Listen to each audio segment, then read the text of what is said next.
pamungkas berdoa, kita explore lagi tempat keramat ini. Ini tempat lumayan angker.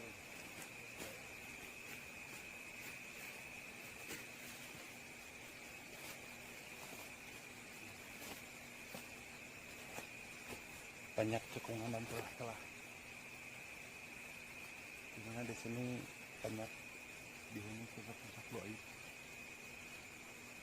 Tidak menutup kemungkinan Kakang yang tadi pun itu dapat dari wangsit dulu atau gimana kan? Dari mimpian dulu, Dari dulu, ya. Terus cuman warangkanya doang. Akan cari dari sini gitu. Ya, Tapi yang didapat warangkanya aja gitu. Ya.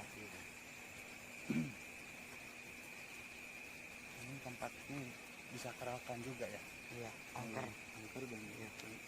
Jarang-jarang orang jarang-jarang yang datang sini. yang berani atau datang ke sini.